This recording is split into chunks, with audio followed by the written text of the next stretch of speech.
It's about to go down. Michael Shawn and the Takeover Legend Morning Show is back. Monday through Friday, 7 a.m. to 9 a.m. Michael Shawn, that's me.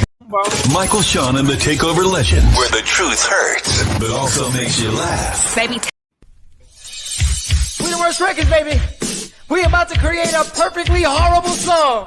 Y'all know I've been in the gym, and now all I wear is tight shirts, tight shirts, tight shirts, tight shirts, tight shirts. Yes, I do. Michael Shawn wears Tight shirts. Every day. I wear tight shirts because I'm working out some. And if I wear the right size, you won't see none of my little cuts in my arms or whatever. Short sleeve tight shirts in any type of weather. People talking trans when they see me in the street. your shirt so tight we can see your heartbeat. Man, clown me if you want, I'm sticking to my guns. And when the summer comes, it's gonna be fun. You can crack jokes and treat me like a jerk, but one day you'll see my six-pack right through my shirt. And even if I wanted to, I just can't stop. I just might rock an Ezekiel crop top. Whoa. What? Did I take it too far? What? Yes. Whatever. Tight shirts in the morning at work and when I creep. I even wear tight pajama tops when I sleep. Tight shirts. Tight shirts. Tight shirts. Come on. Tight shirts. Come on. Tight shirts. Come on. Tight shirts. Every day. Mike Shawn wears Tight shirts. tight shirts. Tight shirts, tight shirts, tight shirts, tight shirts, Michael Shawn and We the Worst Records, Ludo, Aristotle, and P. Skills have just destroyed or created another perfectly horrible song. Yeah. Check out the next. All right. I'm early. I'm showing off because I was early. Fell asleep like 3 o'clock in the morning. But we up now. Good morning, ladies and gentlemen. Michael Shawn and the Takeover Legends. I don't know who's going to pop in. I don't know if I'm a solo artist today. I don't know if Jay Black is going to jump on. I don't know if Mo is going to be here. I have no idea who's going to be here today. So shout out to everybody rocking out. I was a few minutes early, and I figured I'd show off and play a little video, tight shirts, and all that good stuff, and get y'all rocking. Let me see who's on here. Let me see the comments. Let me see. Miss Clark is already in the building. Miss Parker is already in the building. Shout out to Miss Parker. Good morning, Miss Parker. Good morning, Miss Clark. Good morning, Miss Clark and Miss Parker and Miss Clark. Y'all rocking. TP's in here. All right. He's showing out before. Yes. I woke up and I was like, you know what? I've been up. So I might as well just stay up in here. All right. We got stuff to do. Like I said, I think today I'm a solo artist. So y'all got a full hour of Michael Shawn talking his talk. It's June, people. Summertime is here. June 4th. And it's a Tuesday. And we just gonna have a good time. I got content. I got disturbing news for hip-hop fans. And it's really not a big deal, but it's a big deal to me.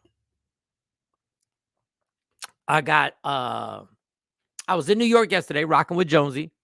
If you want to check out Jonesy, I rock with her on Mondays. The Odyssey app. I was in New York doing my thing, and Summer Jam happened Sunday. And Method Man and REDMAN performed. If you ever seen Method Man and REDMAN perform, if you haven't seen Method Man and REDMAN perform, do yourself a favor and go check them out. They have a great show. I've seen them like 3 or 4 times. Sometimes by mistake, I didn't even know. But that's a whole different story. So 50,000 people, I guess. I don't know what the number was. Summer Jam. I've been a part of Summer Jam with Jonesy. Jay Black has been a part of Summer Jam. Shout out to DJ Envy. And the years we were there, it was spectacular. It was pretty crazy to see that many people at Summer Jam. So I guess Method Man and Redman got on there, and Method Man put out a tweet, an X, and let me see if I got it here. And he put this out, and he said, let me see if I have it. Okay. Basically, what he said was, the generational gap is too much. And whatever response they got or didn't get, he was like, listen, man. Basically, he said, these kids don't fuck with us. Now, Method Man and Redman, if you ever seen them perform, have amazing energy, and they go for us. Like, remember, they go for us. Those are the songs that we grew up on. He was like, that's my last one. He gave salute to everybody. Thank you so much for having us. Thank you. You know, I appreciate the Summer Jam situation, and I'm good. We ain't doing this again. We not performing in front of people just looking at us like our kids, like we're babysitting there. They're like, okay, never heard that song. Never heard that. No, nope, never heard that song. No, never heard that. And it hurt my heart. But this is hip hop. And this is what we do. At a certain point, we throw our artists to the side and go find your niche with your little 40-year-olds, your little 35-year-olds. Go rock for them, because us as the younger and people, it's not like we didn't do the same shit. We did the same thing. Think about this for a second. As many Summer Jams, I think I was a part of 3 or 4, something like that. We never invited Run DMC.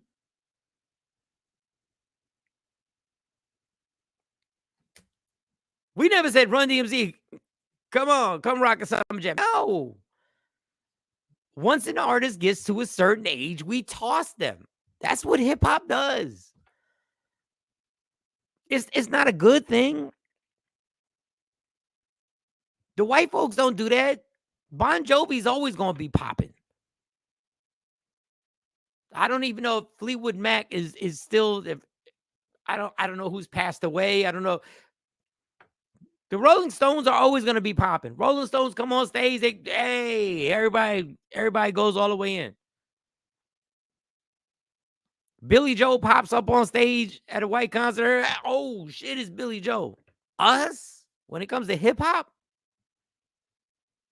we toss everybody to the side. But that's why I'm not mad at the young people. It's a tradition in hip hop. We toss people to the side. There's not a rapper right now who has a better stage show than Big Daddy Kane or Meth and Redman right now. Right now. You give me the 17-year-old, 18-year-old, their performance, right? Big Daddy Kane right now will get on stage and tear it down. But we toss our people to the side. We've had this conversation for years upon years. So don't blame, excuse me, these kids for doing the same thing we did. We wasn't asking Kumo D to come out. We damn sure wasn't even asking Big Daddy Kane to come out. At the moment, it was Jay-Z, Fat Joe, Remy Ma. It was Lil Wayne. It was nobody was like, yo, where's Run DMC? Where's Big Daddy Kane? If Biggie was alive right now, we do the same thing to Biggie and Tupac.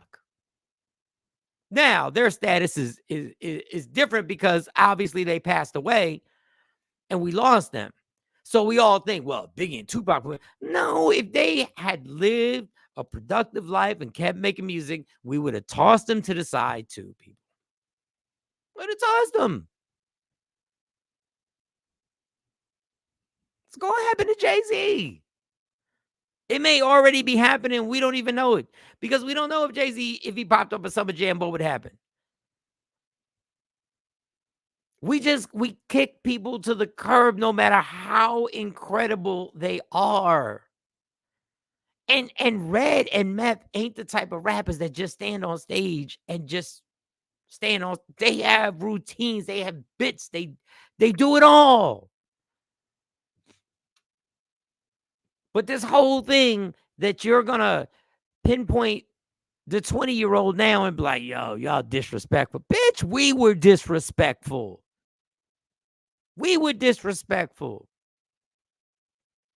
We pushed people to the side once they hit 30, or once we even though we didn't know they were 35 at the time, we didn't know how old Jay-Z was. But once we realized, they're old. It's just I don't know why we do it. I don't know. Is it because, like I've always said, hip hop is that genre of music that is led by 20-year-olds. And it's the gift and the curse. Because when you have something led by 20-year-olds, remember what your 20-year-old mindset was. Remember that. Remember what your mindset was at 20-year-old. Well, guess what? At 20, 22, 23, 24, you don't care about what happened in the past. All you're worried about is the latest thing. That's all you're worried about. And I guess Sexy Red, Ice Spice, I guess Future is like the elder statesman now. Because seems like the younger people love Future. Shout to Future.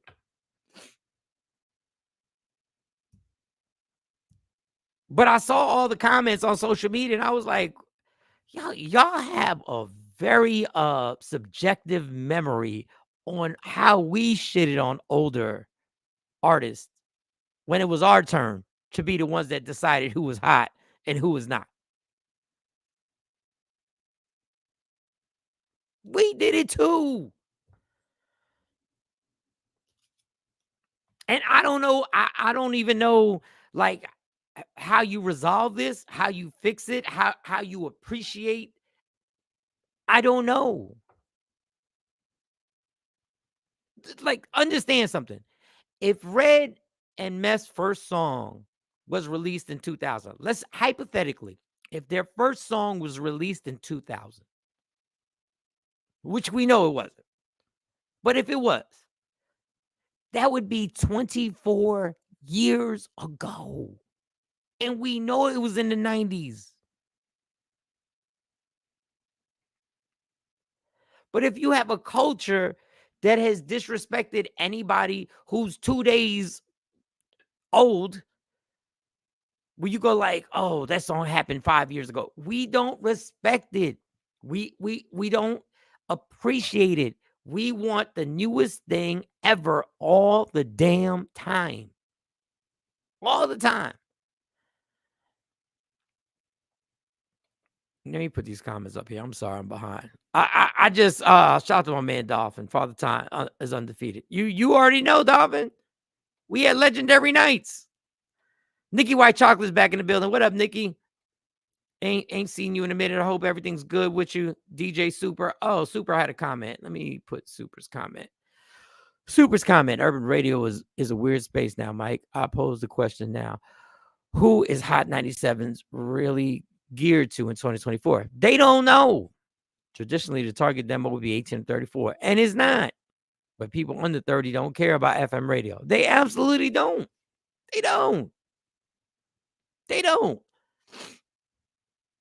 Actually, if you look at radio, and I don't want to get too into this because I want to have fun. If you look at radio, like, give an example in Dallas, I worked at K104. K104 was the #1 hip hop station. It was one of the biggest stations in Dallas. Absolutely. Well, KRMB is the sister station. They were treated like a stepchild. Right? Facts on facts. Just telling you what happened. They were treated like stepchild. Well, now their ratings are basically doubling what K104 is. I don't know what's going on with hip hop. I don't know if the TikTok situation has made it that these songs are so cookie cutter. And I don't want to sound like the old guy saying because they're not. Not all these artists are whack, but the ones that are promoted, radio Radio made their own bed, and now they're laying in it. They wanted cookie cutter songs. They wanted a certain type of song that they get paid for to play. And this is what you have. And I know now I'm really going to sound like the substance is not there. The artists come and the artists go. They in and out. If the females ain't talking about how great their vagina is, they're out. If the dudes ain't talking about whatever they talking about, they're in and out. That's why you got 30-year-olds holding hip-hop down, Drake and Kendrick. Because there's nobody of substance right now. And, I just went left. There's nobody of substance right now in the game that can carry the game. That's why you got 30-year-olds battling each other and the whole world pays attention. Because that's what they are. They're mid-30s, maybe late 30s. I don't even know the true age. But it is upsetting when you see people like Red and Meth who actually perform. The Urban Radio demo is now the Urban AC demo. Only people mid-30s are listening. Facts on facts on facts, super. Facts on facts on facts. That's why the station I'm on with Jonesy on Monday, 94.7 The Block, is because we still engage in the whole radio thing. We still engage in it. I don't know how long that's going to last, but we'll see. I think they need a version of Summer Jam for 40 and up. We need our version. We'd go out. We'd support it. But don't just sit here and let me stay on point. Don't sit here and just blame 20-year-olds for something that's been going on for 30, 40, 50 years. We've always wanted the hottest new thing, and we've always disrespected what was in the past. We've always done it.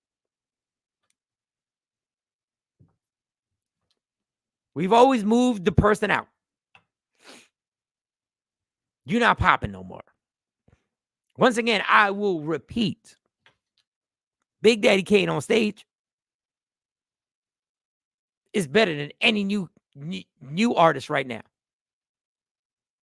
Dougie Fresh on stage, better than any new artist right now. Redman, Method Man, better than new artists right now. They go. They perform.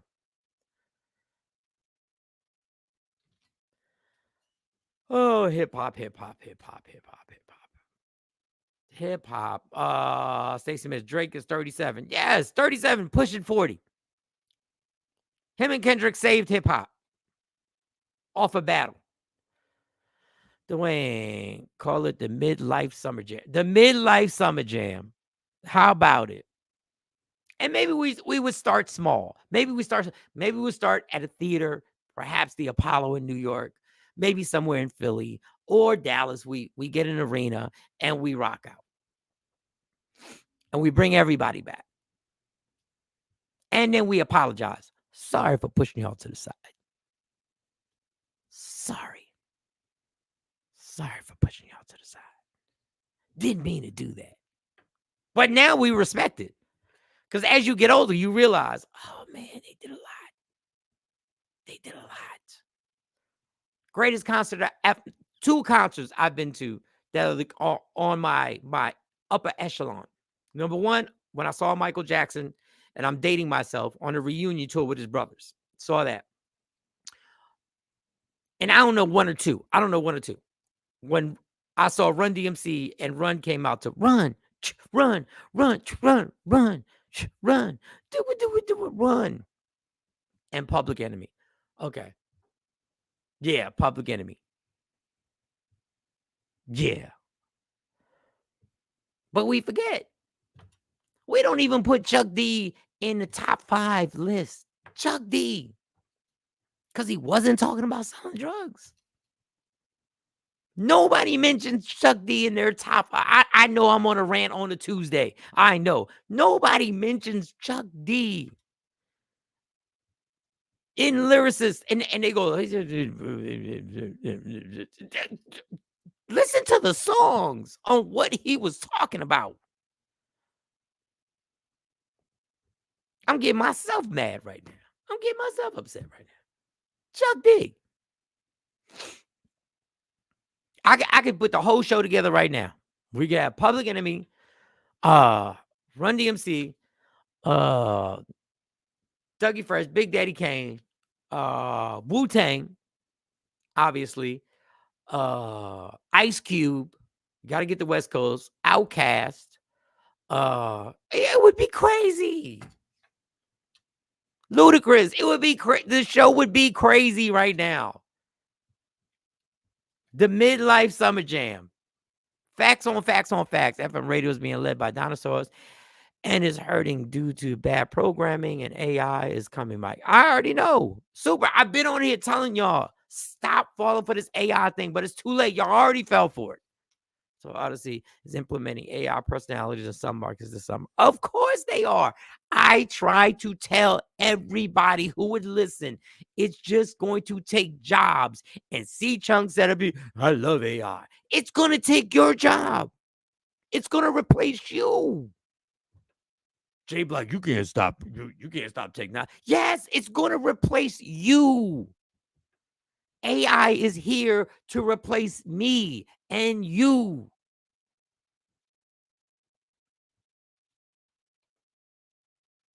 Curtis Blow, bring Curtis Blow. Is Curtis Blow alive? He's alive. He's alive. So I can set the whole midlife summer jam, the whole thing right now. De La Soul, Tribe Called Quest. Goodness gracious, man. Goodness gracious. We have the Roots beat a house band and have Black Door kill it. Matter of fact, their picnic is coming up. It is coming up, right? The Roots thing, it is coming up. Them prices are outrageous. I was going to go, but them prices are outrageous. Stop playing with me. And I love them. I would love to be a part of it. I would love to go to the Roots picnic, but God, Jesus, them prices. I said, what the hell? Is Jesus doing 15 minutes? We can put the whole thing together. The midlife crisis show. We could throw it all together. Black Sheep. Bring Black Sheep out. Go ahead, Black Sheep. Underrated group, Black Sheep. We go grab, but it doesn't just have to be, we grab Jill Scott. Hey, Jill, come on. Erykah Badu. I know y'all don't like each other, but stay on separate sides. Stay on separate sides. Jill performs at this time. Erykah performs at that time. Come on. And invite Lauryn Hill, too. She won't be there till late, but don't worry about it. Invite Lauryn Hill. We could have an amazing, like our version of Woodstock, Kid and Play. Somebody said Kid and Play. Coco said Kid and Play. Bring Kid and Play. Put them out there. I know they look a little slower when they do their dance now. There are festivals all over the country that have those acts you speak of. Yes, but I want to bring it to the attention of everybody. So if you're like me, 53, and my oldest daughter is 20, and my twins are 17, I bring them out there. I want you to see Black Sheep perform. I want you to see De La Soul perform. I want you to see Tribe Called Quest, who has a great performance. Rest in peace, Fight. I want to bring all these groups, all the groups, and bring them out for the midlife crisis summer jam. That's what we're gonna do. Sexy Mo's in the building. Damn it, Sexy Mo. I'm frustrated. What's going on? You look really pretty today. I mean, not that you don't normally look pretty, but you got a whole. What's going on? No, it's nice. I'm being nice. You look nice. Thank you. I'm gonna take that as a compliment. Oh, what the fuck? It was the way you said it. The women out there know. You got a thing going on. I don't know what happened last night, but you got a thing going on. So I only had 3 hours of rest. Me too. Like me too. So basically, just to give you up to speed, Method Man put out a tweet yesterday, a X yesterday, and it said that would be the last Summer Jam ever. He said, And I the was generation, disappointed. the generational gap has gotten too much. And I guess whatever response they got, it wasn't a positive. I guess they were just dead. They And weren't I was, booing. yeah, They weren't booing. It wasn't that. It was the fact that, like, Meth puts on a real show, like a whole Meth and that's what I Redman when they said. come out, they're Yes. energetic, like, and Yes. I think this generation, their rappers just stand there, hold the mic, pace back and forth, let the crowd sing the song. Not too much to the lyrics, and not taking away to today's artists, because I know hip hop evolves and goes into different directions, but these are lyricists, these are MCs, these are performers. They have been performing for over 2 decades, 3 decades. Yes. So they come with a different type of show. And I think that this generation was just astonished. I don't think it's because they don't know them. I think that it was just they were just astonished that this is not the type of performance they used to. Mo, they were looking at their parents perform on stage. Like, just think about it. Like, I'm gonna repeat myself. So pardon me, y'all. I'm gonna repeat myself. If Meth and Redman had dropped their song in 2000, their first single was in 2000, that would be 24 years ago. And we know it was in mid 90s when they were mid 90s that they dropped. 92, 93. Yeah. So these young people are doing what we did, and I'll repeat myself again, to Run DMC. We didn't invite Run DMC to Summer Jam. We moved them right out, and we disrespected them, and that's what happens now. The 20-year-olds are doing the same thing that we did to our artists back in the day. They're doing the same thing. So Meth, I feel bad because, like you said, Method Man and Redman put on a show. Yes. But they're watching their dad perform.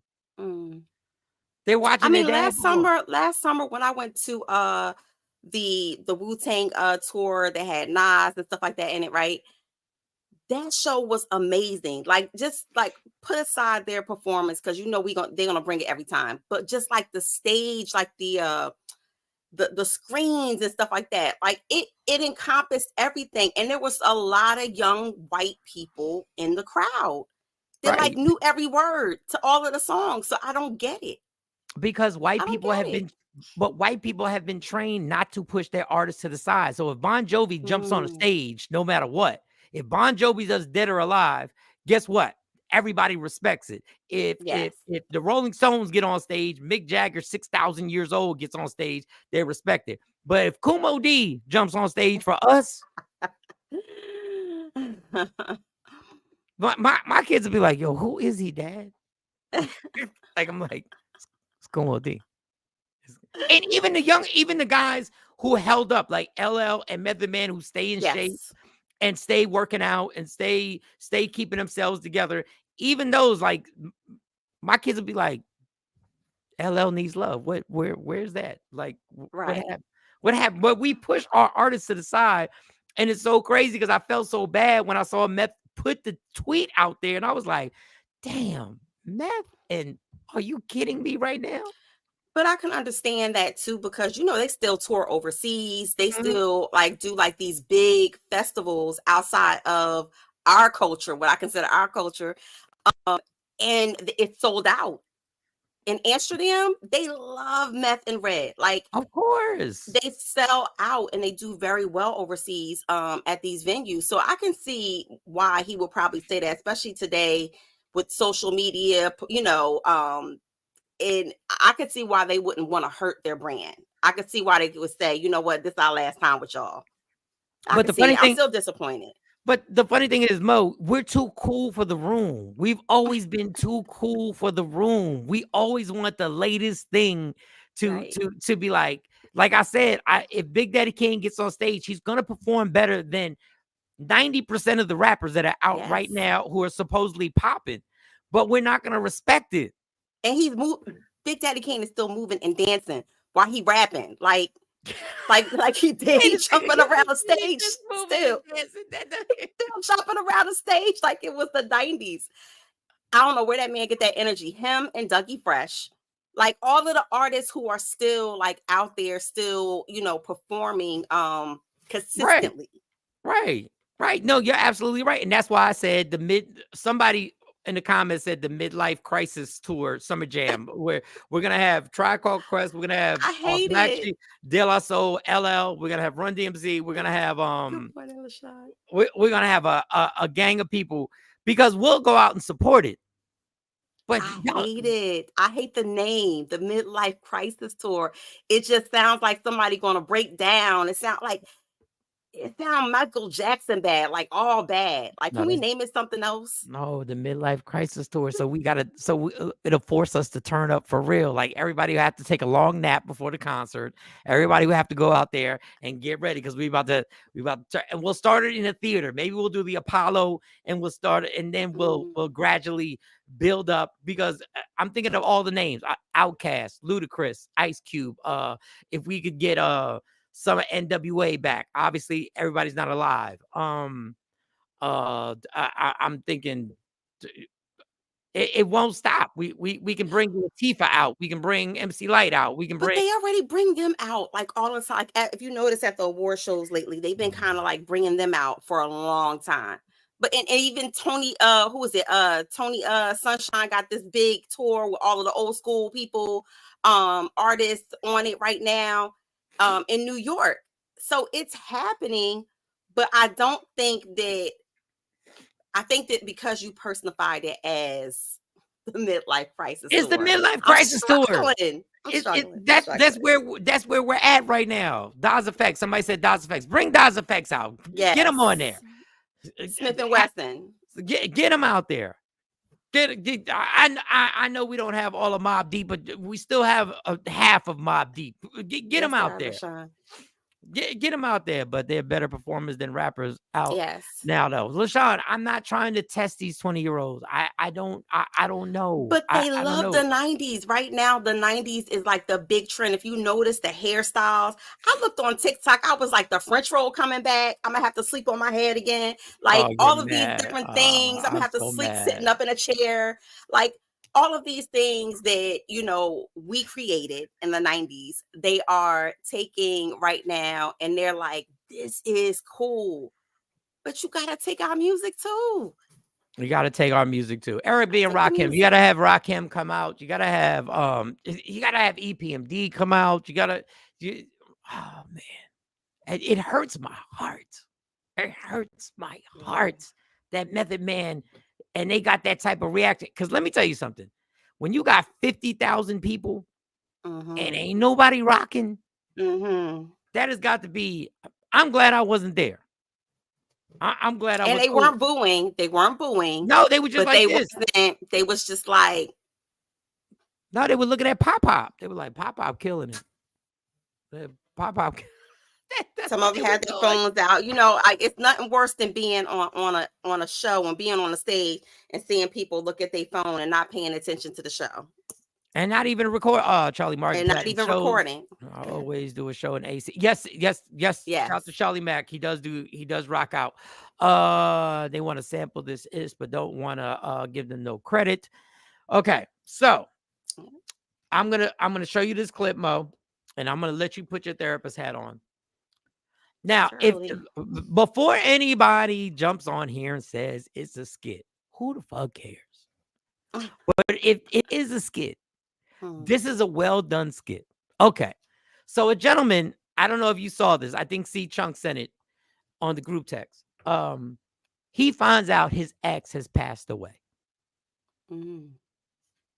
and his girl at the time isn't too supportive. But he finds out an ex passed away. I'm going to let you watch this, and then you tell me, you put your therapist hat on, and you tell me, is this healthy, not healthy? I'm hungry. What we going to eat? What's wrong with you? I'm good. What we going to eat? What's wrong with you? Man, they just called me. One of my friends called and told me that my ex passed away. So. Okay, and? What's for me, Ann? I mean, and like, Sorry. What? Then why was you sitting here sad because of that? Girl just died 15 minutes ago. So you had 15 minutes to do all the sad shit then before I got here. I did used to go with the girl. Oh God. You can still go with her. Shit, you can go with her now. I ain't finna sit here and look at you sad because somebody you used to go with. Shit, you can go with her right now. Who got the body? Shit. Damn, I just lost a good friend of mine, man. Okay. You don't even care. All right. She didn't say who got the body. You can go with her right now. Wait a minute. Listen, people. I know if Jay Black was here. Jay Black ain't gonna take too much you mourning your ex passing away. You can't even go to the funeral. Watch. You can't even go to the funeral. You can't even pay your respects. You can't say what's up to the family and be like, hey, so sorry about, your loss. I'm just asking, Mo. Do you have a certain amount of time that the man that you're with can mourn if his ex passes away? I mean, so what? I'm about to do this. So I'm gonna say this. When I was dating someone, my ex, who I was that was like my soul tie. Like, even though we weren't together and it had been years that we weren't together, we were still very, very good friends. And he passed away while I was with someone else. While I was dating someone else. And it hit me like a ton of bricks. And yeah, I cried in front of the person who I was with, and I'm pretty sure that he didn't understand at the time, although he said he understood. Yeah, I needed a minute. Like, I needed a minute to like gather and wrap my mind around the fact that he passed away, and especially at a young age. So of course I went to the funeral and whatnot. But Did he go with you? No. Oh, he didn't go with He didn't go with me. You didn't want him to go with you? That conversation never came up. Ooh. It never came up. Oh. We never discussed it. However, he knew that like that was like my first love, like my first real love. So I think that he gave me some grace and he showed me some compassion. It wasn't like, a jealousy thing. But I think that men deep down inside do feel like, I don't want to say a jealousy, but I think that all men feel like a little type of way when you say, oh, I'm going, in my Jay Black voice, what, you still got feelings for him? You were still in love with him? Yeah, that's my question. And you ain't want me to go with you? Well, he wasn't even around at the time anyway. Like, he wasn't around in the vicinity at the time to even be able to go. But that conversation, it never came up. It never came up like, hey, you want me to come to the funeral with you? He did say, hey, are you all right? Because it like hit me really hard. He's like, yo, you all right? But that was it. We didn't have like a lengthy conversation. I mean, my thoughts on it is like, dang, I can't send him no coochie through the casket.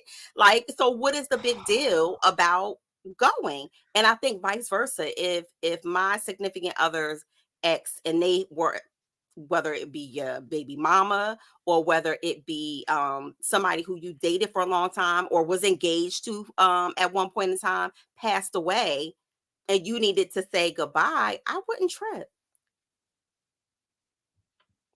Because think of the root of it. What would be the reason? If y'all were on good terms, I ain't talking about these bad breakup and these bad situationships. If you were on good terms with your ex, and I'm not talking about sneaking in the DMs and y'all, doing whatever. If y'all ended on a good note and that person passed away, would you not go pay your last respects? I would pay my last respects, but I would take you. So again, if I am not here, say I'm Right. not here, say I'm out of town. Okay, Right? let's say you're in town. Let's say you're in town. Are Mhm. you okay? So if God forbid, this is a morbid subject that we're having right now, because Right. God But it forbid something. happens. But if it happened, I would Mhm. expect you to go with me. Like if I decided that I didn't, let's just say he was there. Let's just say he Mhm. was in the area. Like y'all Mhm. saw each other every day. Yeah. Would you have wanted him to go with you? Or did you want that personal time by yourself? I think that yeah, I don't think that I don't think I still would want him to go. I would have not wanted him to go. Now it's not like he was my husband. That's different. No, Um, of course. Yeah. but I didn't want him to go because I feel like that was a level of grief that I had to kind of navigate myself. Then plus, the deceased friends were there, his parents were there, his wife was there.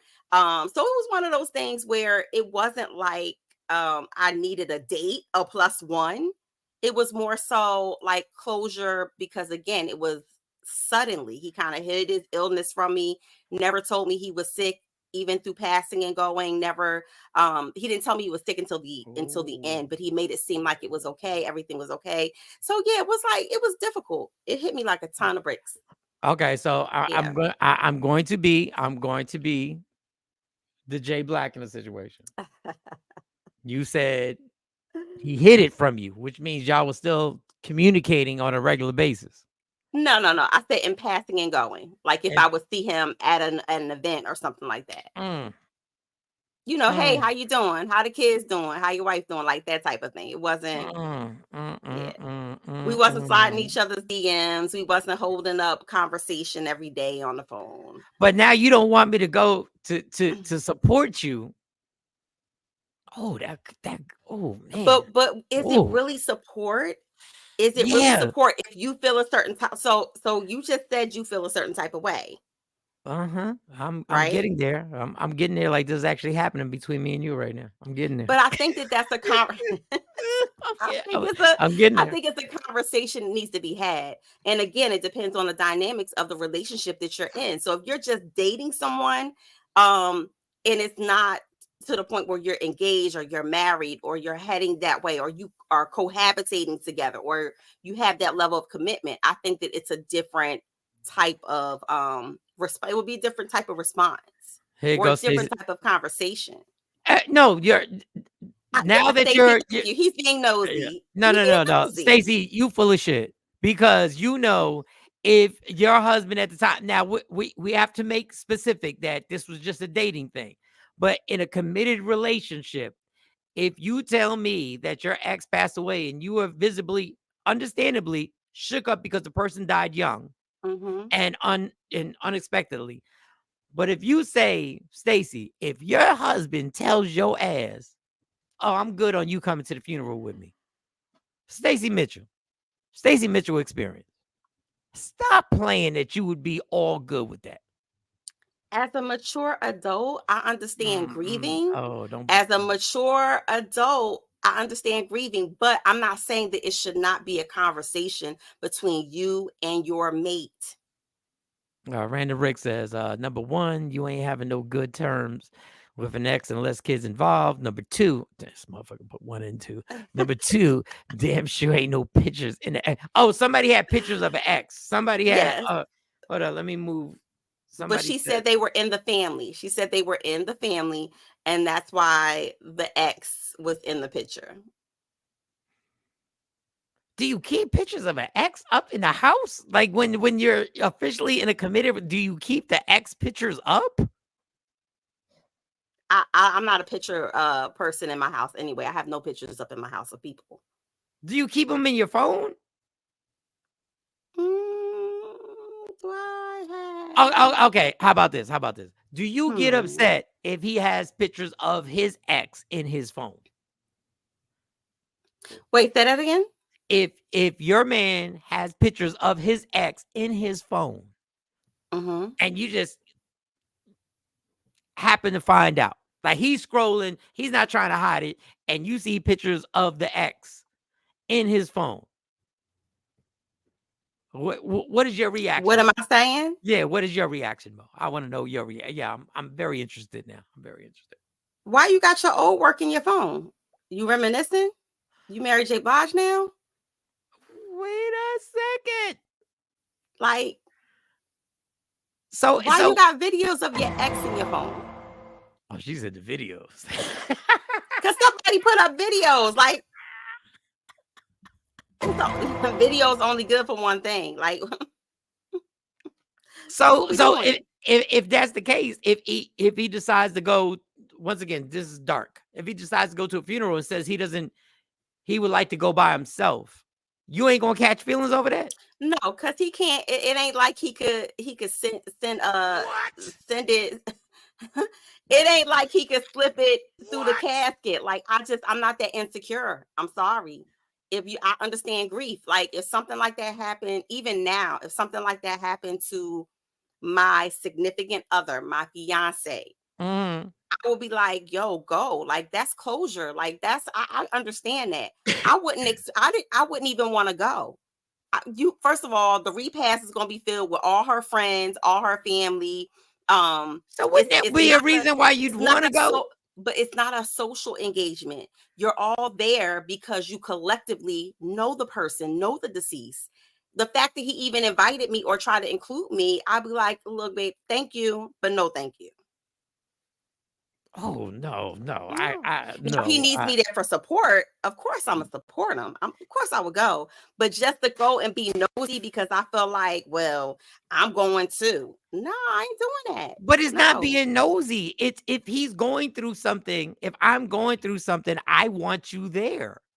Like I want you to be there because you're my rock. You're the person that I need there. But that's different. You asked me because you need me there as a support system.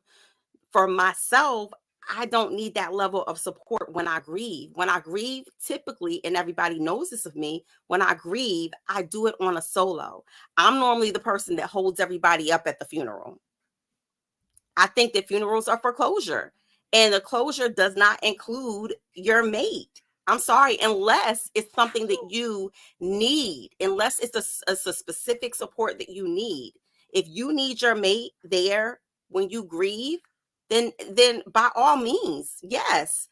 But for me in particular, and for those who operate like myself when it comes to grief, I think that closure is for you and not for everybody else around you to have a level of comfortability. No. But you said, oh wow, this is a whole why did we even start this? But if I'm your mate, I'm supposed to take part in all this stuff. Like, we're supposed to. So why? Because that's what we're here for. So when the tough times, when you have to get closure, you have that other half that says, hey, I need you here when I'm dealing with this situation, because this is what life is going to be with me and you. We're going to go through things, and we're supposed to have each other on each other's hip when this stuff happens. That's only if that is the need in your relationship. And that's why I say it's very specific to the type of person you are, the type of relationship you have, and the type of support that you need. If I know that my significant other needs that level of support, by all means, I'm going to be there. But if I know that my significant other is the type that grieves in a different way, because everybody grieves and gets closure differently. So if I know that my mate has a different type of need for support, and it might be, babe, when he get home, to know that to be ready to be the cheer squad, or if it's the right, be ready to have his favorite meal, whatever it is that I know he identifies as support coming from me, that's what I'm going to give. But closure and support doesn't look the same from household to household. It's not a one size fit all model. No, you're absolutely right with that. I just got a funny feeling there's going to be two deaths in this relationship.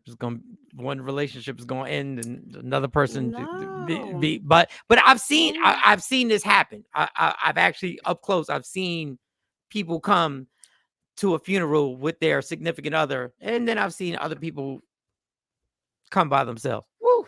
I don't. Oh boy, Yeah. if you told me, ugh. And then there's some people who don't do funerals, Mike. So would you force your mate, especially if it's not something that you need to help you or assist you in your closure, would you force your mate to come to the funeral if you know that they don't do funerals? No, I wouldn't force, but I would leave it open to know that if you would like to go with me, I would like you there for your Or support. would you push No. the envelope and say, but I need you there, even if you know that it makes them uncomfortable, or you know that it's really not a rhyme or reason for you. Like it's not essential for you and your closure, because it's for you. Yeah, The I closure for understand it. you. Unfortunately, in relationships, you're gonna have to do stuff that's uncomfortable. That is true. But That you're good, like where's the line, or and where's the threshold in which you impose that on your significant other? because I know if you're asking me to go, let's say I don't do Mm-hmm. funerals. I don't do burials. I don't like burials. I do burials when I have to. When it's Mm-hmm. something I don't like that whole caskets going into the ground and stuff like that. I really don't do burials, but I do funerals. But if you're taking me out my comfort zone is because that happens in a relationship. There's some Mm. shit that I'm gonna have to Yeah. do that I go like, I'm really not comfortable with doing this, but I'm Mm-hmm. gonna do it for you because I got you. Mm-hmm. And There are certain compromises. Absolutely, I agree. There are going to be times where you're going to do something that makes you uncomfortable. But for me, I'm very cognitive of what makes my mate uncomfortable. And so a lot of times I would not put him in that situation if I know that it's really detrimental to him. There are some people who cannot go to funerals because it's triggering for them. right. So I would not be selfish in that way for him. Like, I would not say, you know what, I need you to come to this funeral.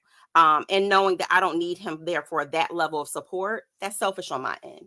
Just So to say that I got somebody a +1 at the funeral, I'm not going to do that. it's not a +1. Stop saying it like that Because because some people do that. What I mean by +1, let me soften it up. stop saying Soften it's it a up. When +1. I say +1, I mean if you know that your significant other does not do funerals well, it's triggering for them. If you don't need them there for a specific level of support for yourself, then why put them through that? You don't need a +1. Why? Just to say that your man or your woman is there supporting you?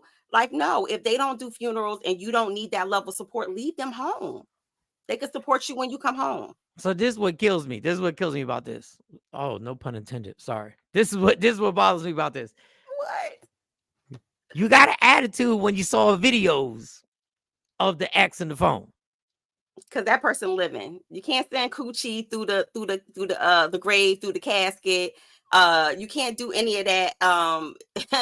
You can't do any of that. So there's nothing there. But what I'm saying, if I'm seeing a video in your phone, or videos plural of your ex, yeah, why what we doing? And I But would expect for you to do the same thing to me. Why do I have videos of my ex who walking around here? But you keep saying you can't send coochie through this, can't send I coochie. say it Eh, because but men, mhm, as much as they don't want to admit it, what bothers us the most is an emotional connection mhm, because everybody is having sex. It's an mhm, emotional connection where you want to privatize your morning and keep me out of it because mm, now there's a higher level there. See, you can't compete with that. You can't compete with certain emotions that a person has for another person. and That's when guys gets grief and closure. Those are two things that, again, grief and closure are a process for you. and If you should, and the only thing that another person can do for you is support you in the way that you need when it comes to grief and closure. okay, well, I'm saying that the other person is thinking, so this closure, what was this emotional connection while before this person unfortunately passed away? Was there something that I was naive to that you still had these emotional ties to this person? And So let me tell now, you, let me tell you something about uh-huh, grief, because uh-huh. that's where the traditional mindset goes. Was they messing around? Was they sneaking No. in the DMs? Was you still in love with that person? Let me tell you something about grief. When you're grieving a person that you have had a significant relationship with, right?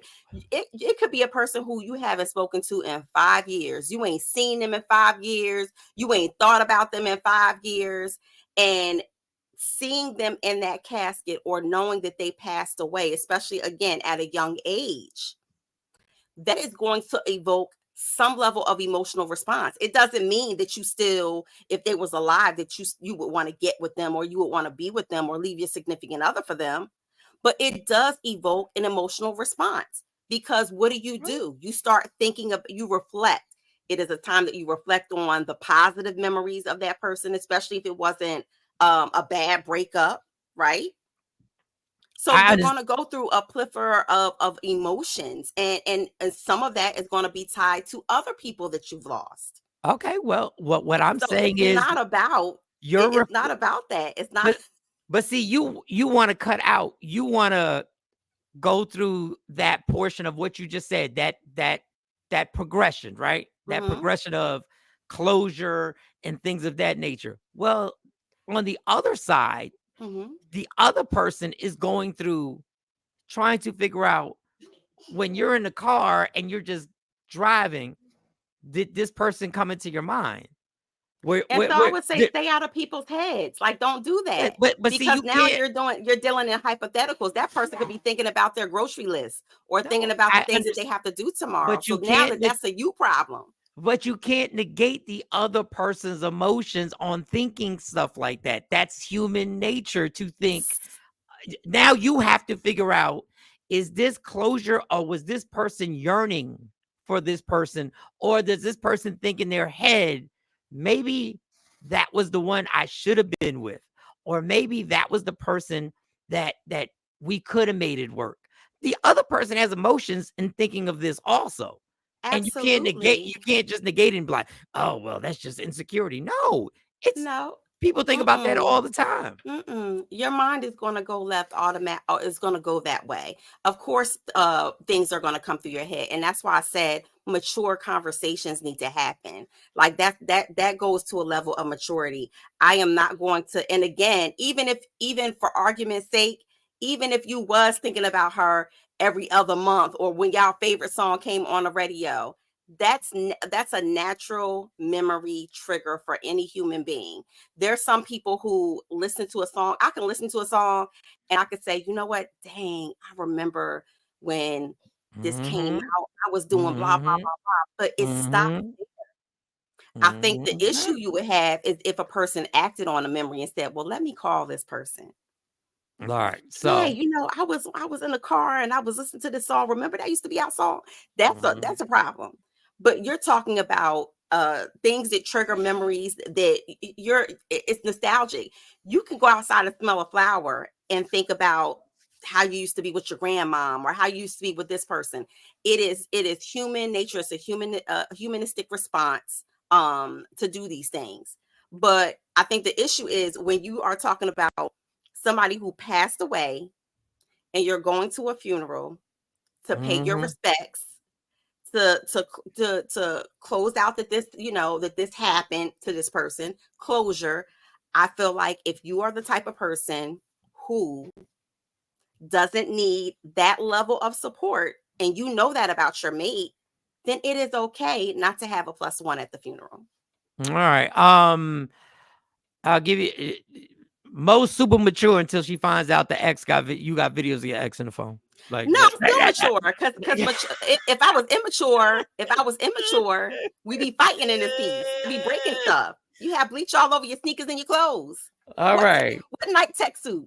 So this pastor, let's go. This pastor gets on, and somebody puts this post up, and I thought it was interesting. So it has to do with the vaccine.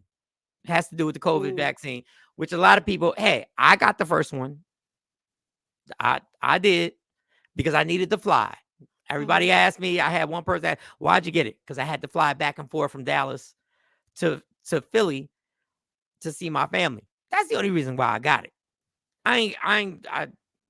That was it. That was my selfish ways. I was like, I was on a plane with like 3 people. We had the whole plane to ourselves. And the only reason I got it was so I could fly back and forth. That was it. But this preacher had an interesting thing, and I'm going to play this, and y'all tell me what y'all think. Leave the comments. Y'all get your comments popping. And here it is. Here it is. Here it is. Here it is. This preacher right here, watch this. You can give the whole world a shot, but you still got people starving and nothing. Yeah, see, ain't nobody saying nothing. Oh, you got to take this shot. You better take it. It's to save your life, and it's free. We're giving it free because it's to save everybody's life. If it's to save life, why ain't chemotherapy free? Why ain't insulin free? If it's to save everybody's life.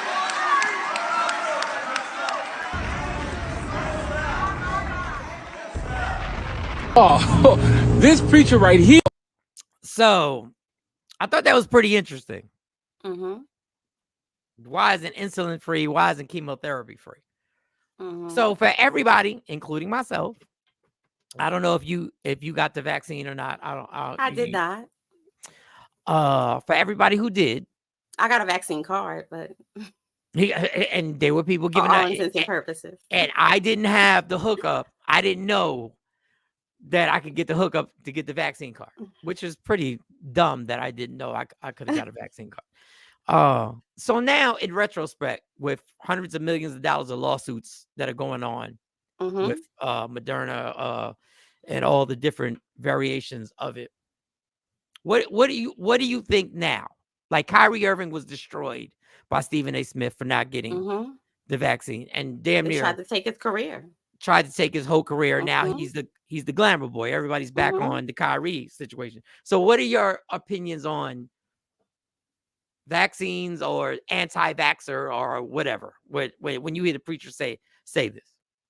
I think he was right on target, especially for the Black and brown community, because we are, disproportionately out of all of the races when it comes to healthcare and things that will help us, preventive measures.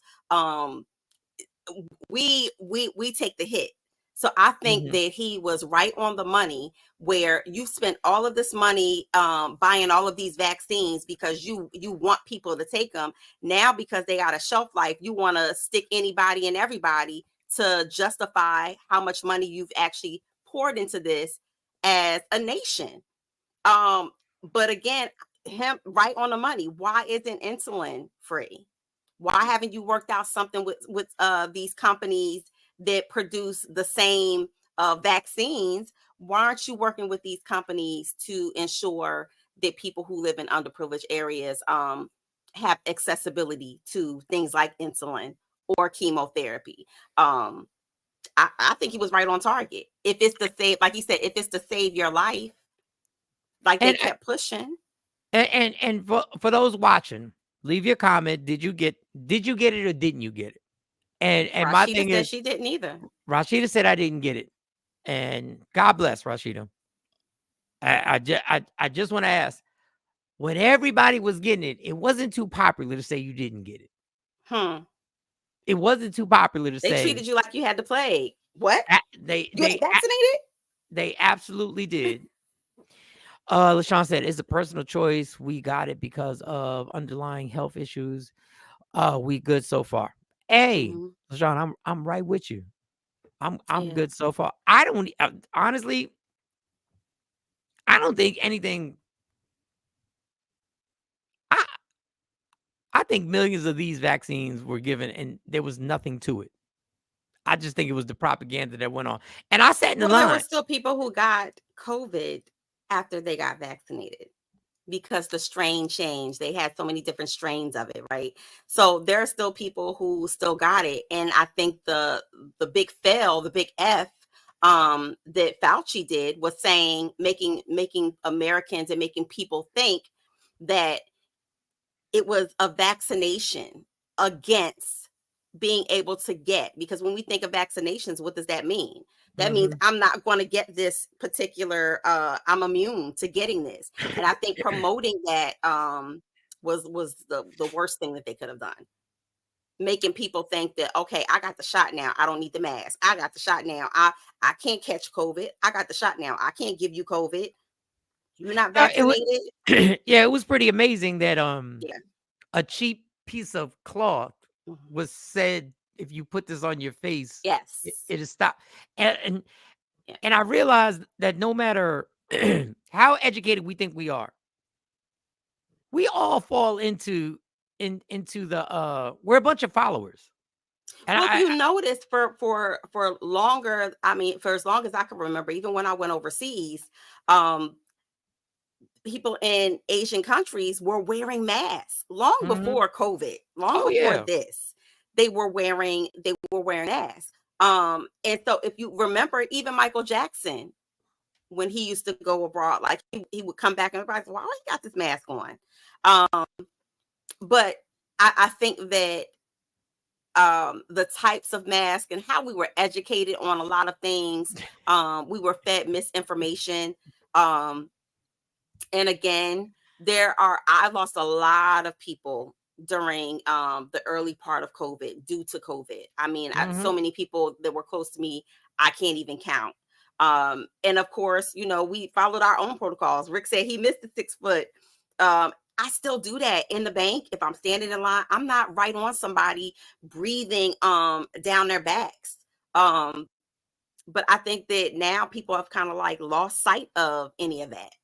So Rashida says, excuse me, there was a video out and the doctor was saying allegedly most doctors didn't get vaccinated. I have a regular doctor and a herbalist.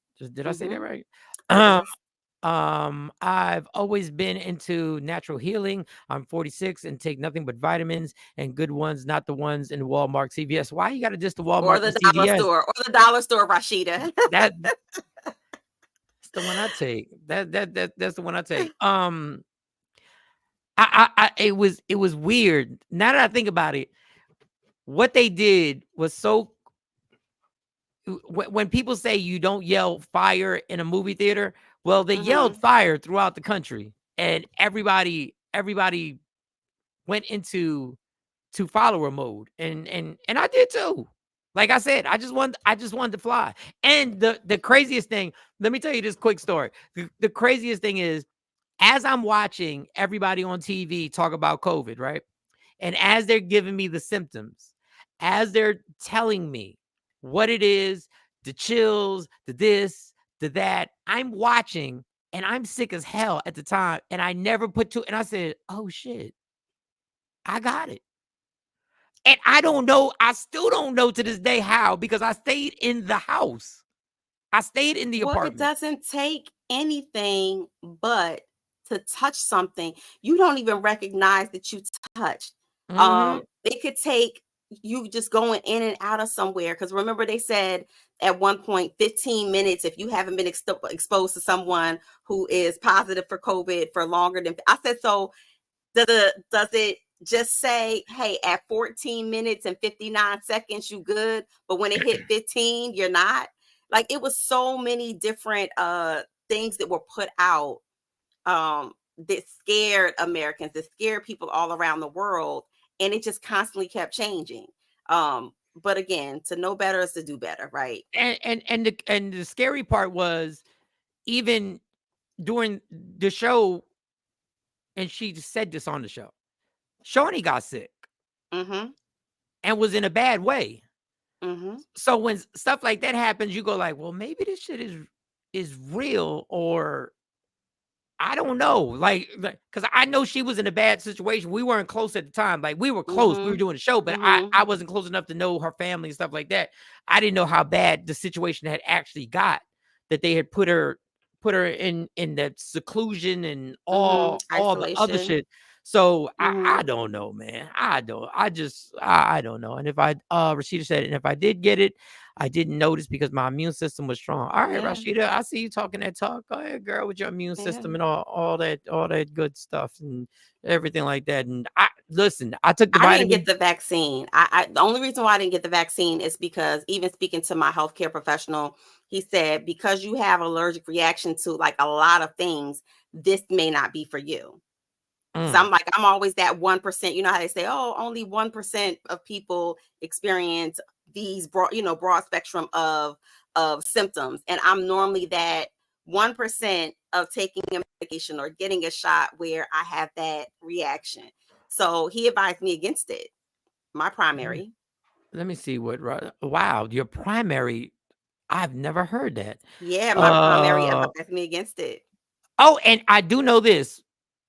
My ex-wife, I had seen her, and she said she went to her doctor, and the doctor said if you would have got the vaccine, your reaction would have probably been you would have died because she's allergic to certain things that were in the vaccine.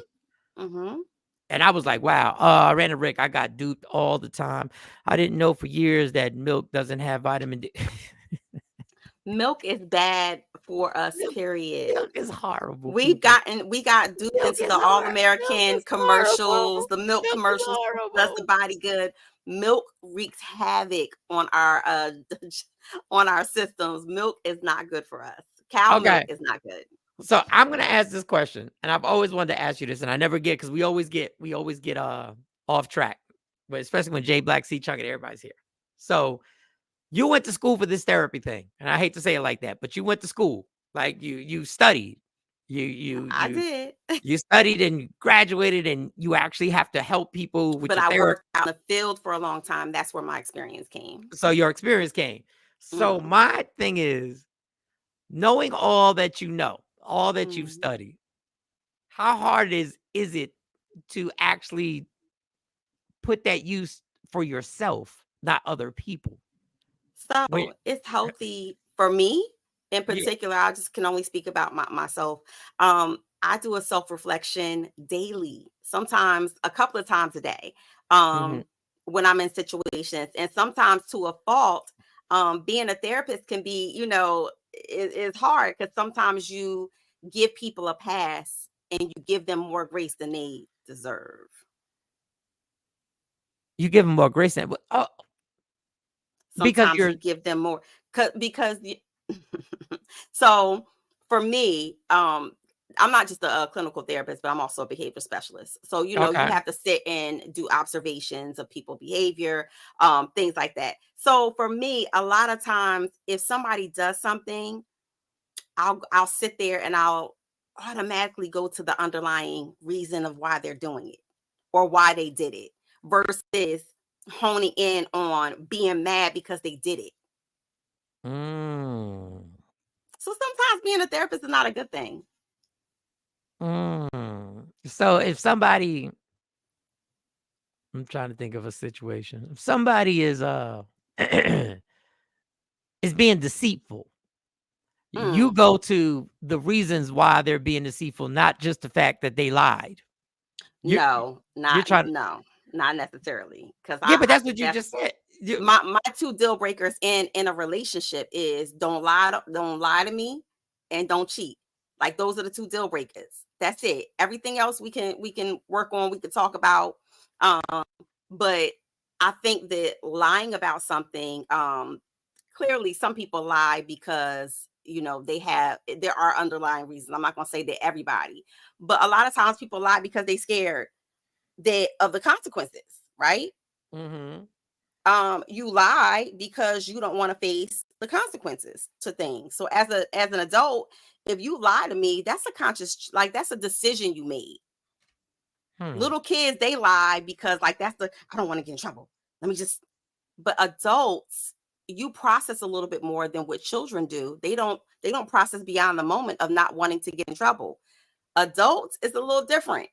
So it's I don't do it in those factors, but I do look at the bigger picture and say, okay, why did this person do this? It doesn't give you a pass, but I do break it down a lot of times and try to look at why you chose to do something that you knew was going to go against the grain or knew that was going to be detrimental to yourself or another person in a relationship.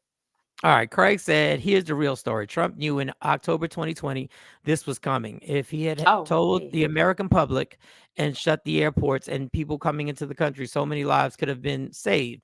They were forced to tell American people after people started dying in large numbers.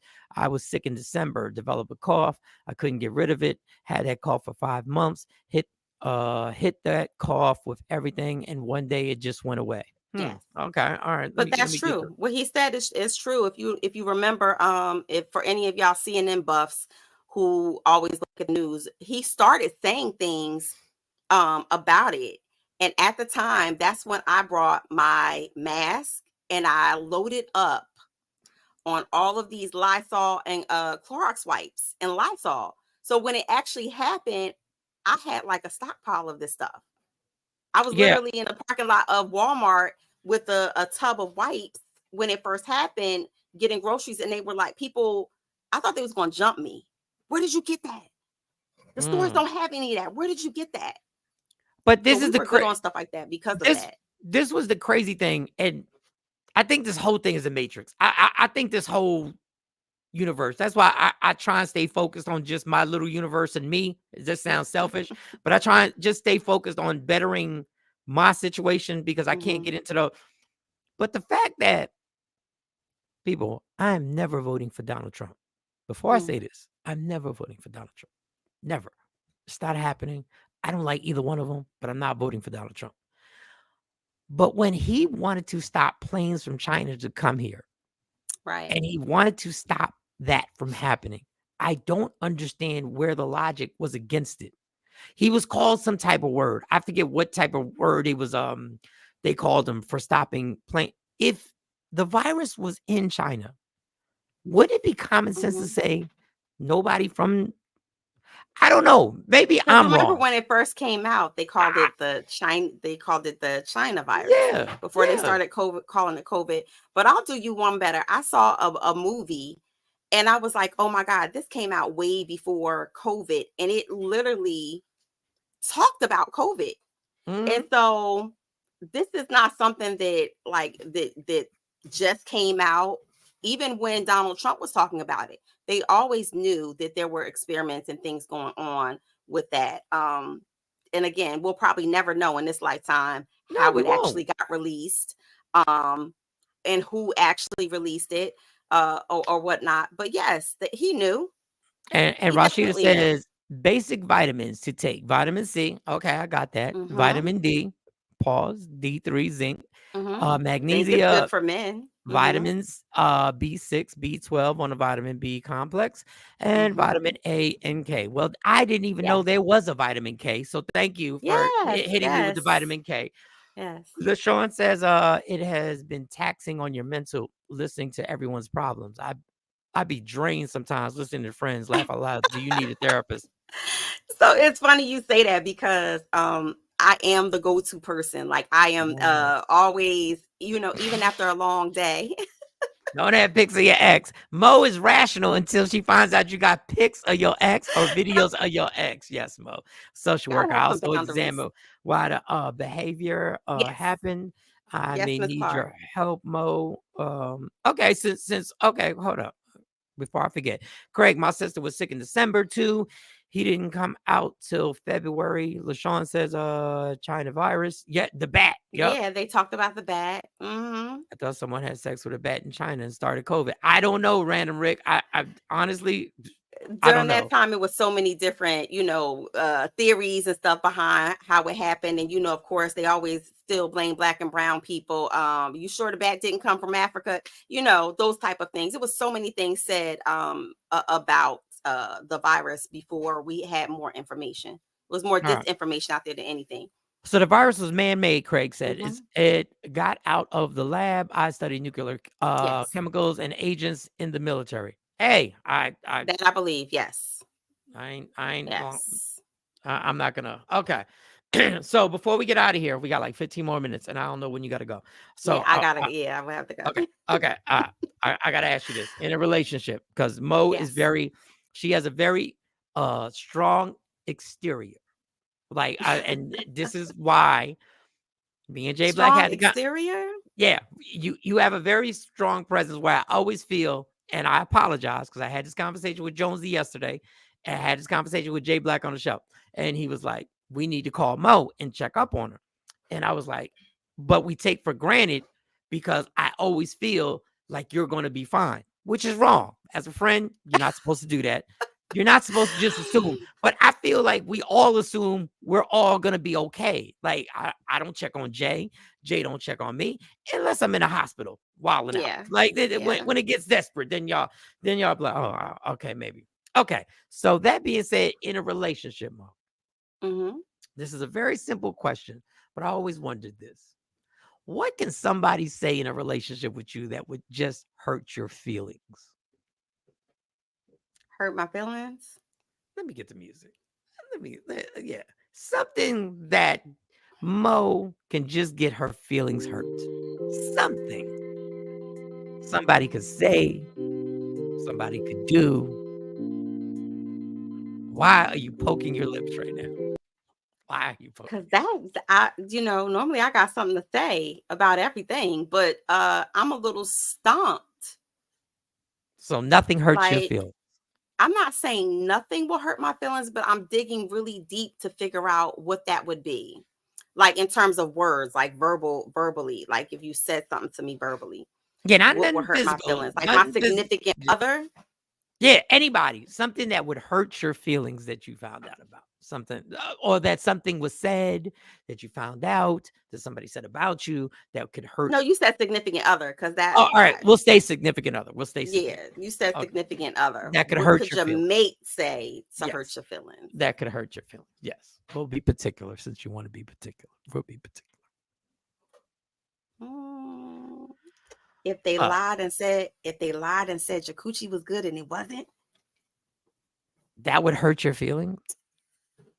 What are you talking I'm just about? saying. I mean, is it like something like that, like tangible? Anything. Or are you talking about like anything that could hurt your feelings? Like, I want to know something that if somebody said this to you in a relationship, could hurt your feelings.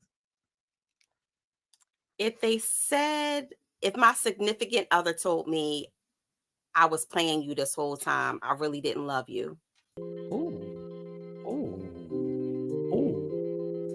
I was using you to get ahead or using you for whatever it was that he was using me for.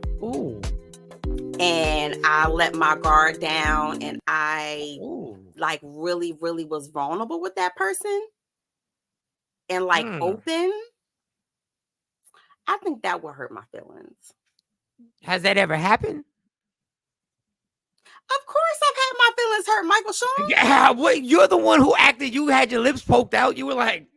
Because you said words. What could somebody say to you? And I'm like, what could somebody to say to me to hurt my feelings? I got to dig deep and think about that because I normally let stuff roll like, yeah, your mama, your mammy, the one, Miss the ass you came out of. Like, my mouth is brutal.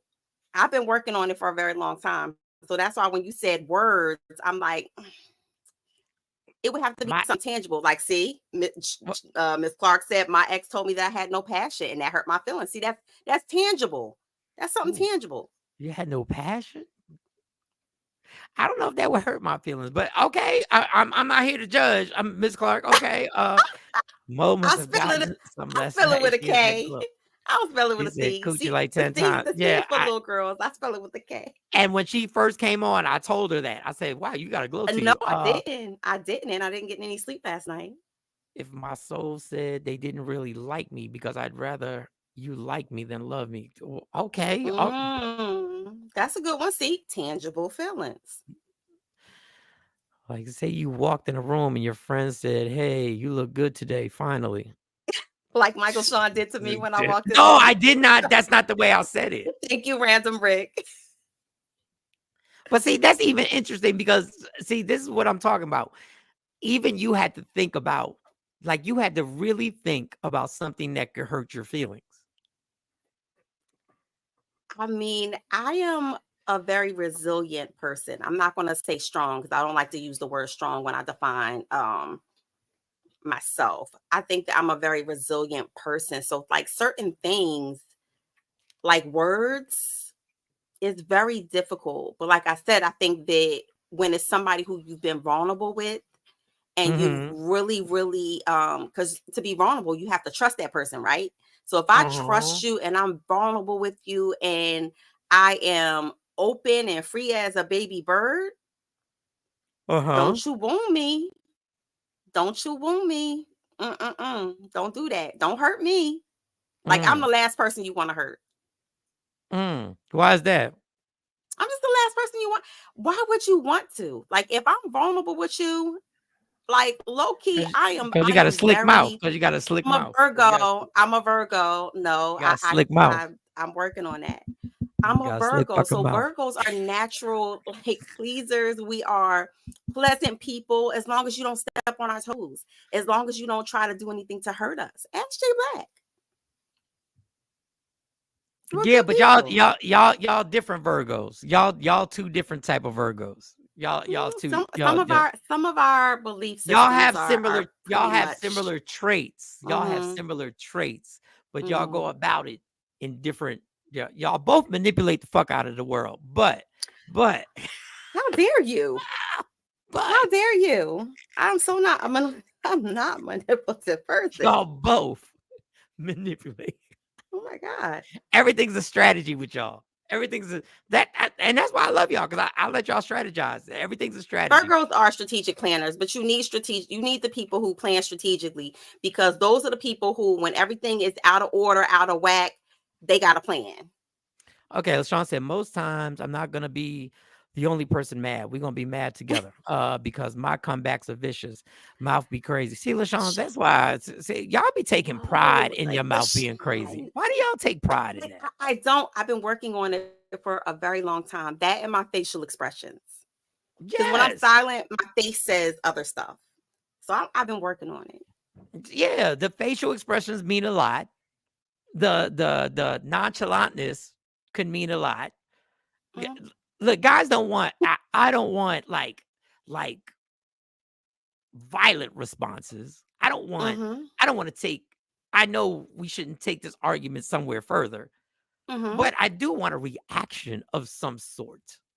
But why does it have to be a negative reaction? Why do you poke the bear? And I'm talking to some of you men. It doesn't have Why to be do you negative. poke the bear? It doesn't have to be negative. And then like jump back like, oh my God, I can't believe the bear clawed the hell out my face. You poking the bear. What kind of response did you think you were going to eventually get? Type of adult goes from poking the bear to scratching somebody's face off? That is not an adult response, Mo. An adult, I want your poking opinion the bear is on not something. either. I don't want to. No, but I'm not poking the bear. I just would like to have this conversation with you. We can have a conversation, but my problem is with people in general who need a nuclear explosion reaction to something.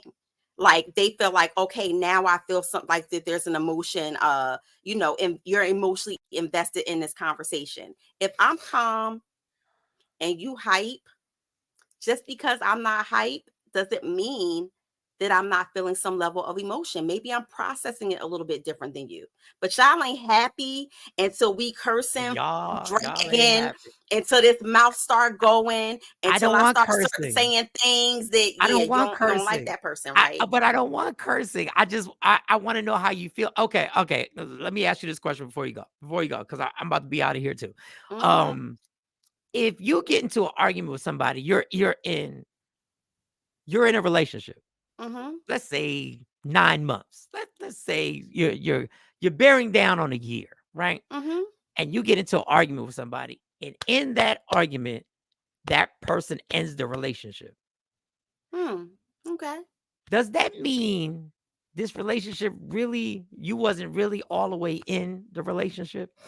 Like you just needed an excuse. I don't think so. You don't think so?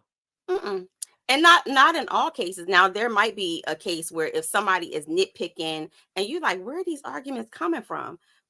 If you going with messing with somebody and they starting arguments, why you got you so loud? You see, I'm reading like something really petty or something. Then yes, that person is trying to find out, and they poking the bear to try to find a way out. Now, if it's on the flip side, I don't think so. I don't think so. I think that some people, when they're done, or if they see that the relationship can't progress, I think it's okay, even if it hurts your feelings. I think it's okay for somebody to tell you, this is not working. I think that we are better off not moving forward with this relationship. I would thank somebody for doing that than messing around and playing with my time. But Don't drag me along, and you know that this is not for you. But what I'm saying is, an argument sparks off that comes out of nowhere.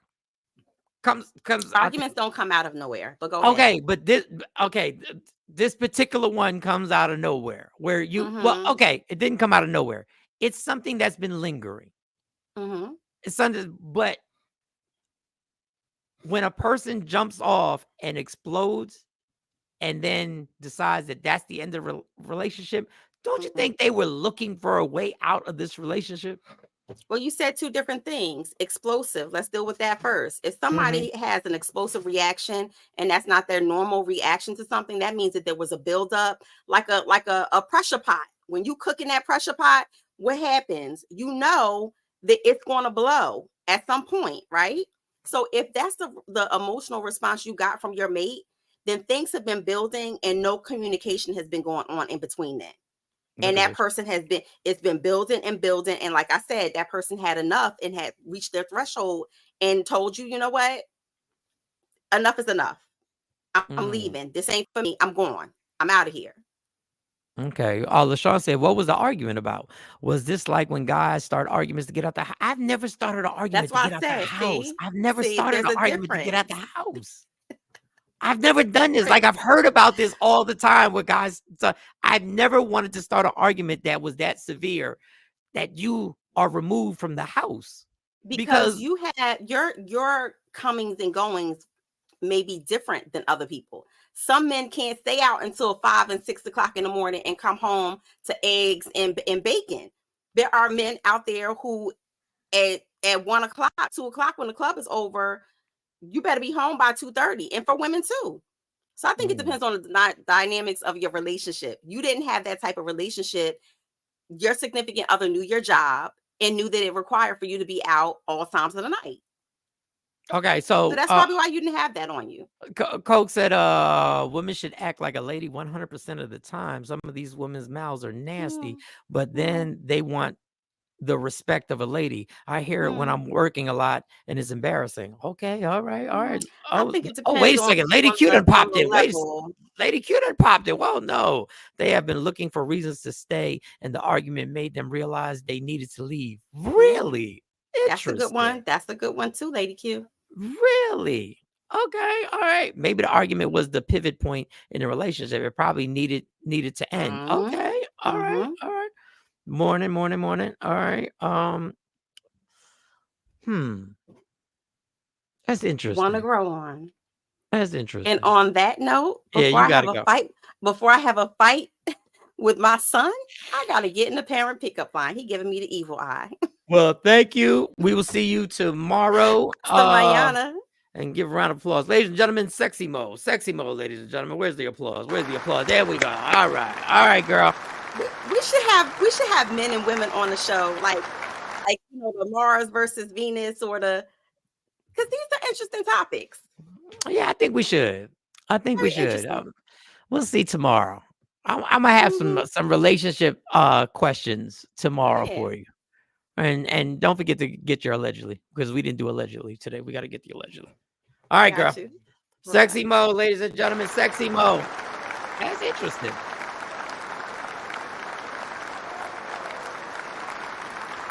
All right, y'all. I'm about to get out of here. Relationships, boy. Goodness gracious. It could all be so simple. I don't know, man. I don't know if it's our fault. Maybe it is.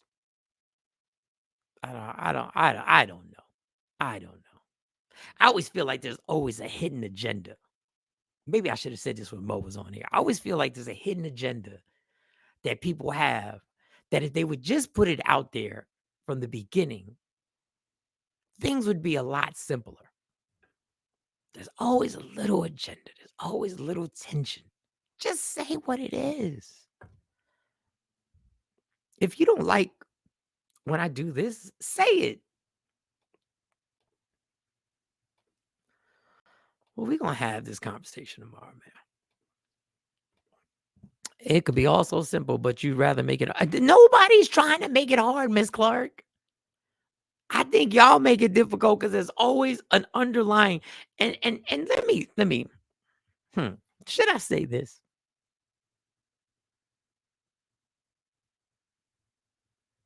Stop telling people. Stop lying to people and telling people you're there no matter what. Because it's not the truth both ways. It's not true for me. I'm not there no matter what. It takes two. My Rob V's voice. It's both of us, Mike. It could be LaShawn. But stop telling people you're not ever. I'm here. I'm riding out. Then one conversation happens to get a little heated and you out. And that goes for me. That goes both ways. Stop telling people that. Stop making that whole pledge. You know, I'm here. I'm riding out for you no matter what. We here thick and thin. Then it gets a little thin. Boom. And it wraps up. Stop telling people. Be honest. I'm here until I feel like this can't work anymore. That's what it is. And everybody has a different potential. Everybody has a different line on what it doesn't work anymore. But don't stop acting like you're going to ride out. Bitch, you're not. Dude, you're not. When it gets uncomfortable, a lot of people head for the hills. Pew, they're gone. And that's not me. People can say a lot about me. They can't say that. I will rock out. We're going to make this work. For good or bad, I don't know. May not be the best thing in the world. May not be the best attribute in the world to have.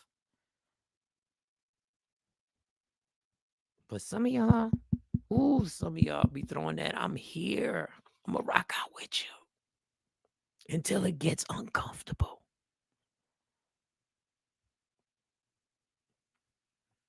And that's why a lot of people, relationships got uncomfortable. You didn't like what he asked. You didn't like what she asked. It got uncomfortable. And you pouted your way on out of there. Every relationship at some point is going to get uncomfortable. There's going to be uncomfortable moments. It's just that's just the nature of loving somebody. There is no perfection. There is no perfect couple. There's no such thing as a perfect couple. Everybody has to work through things. Now, some things are non-negotiable, and we all have the non-negotiable things. This, and that.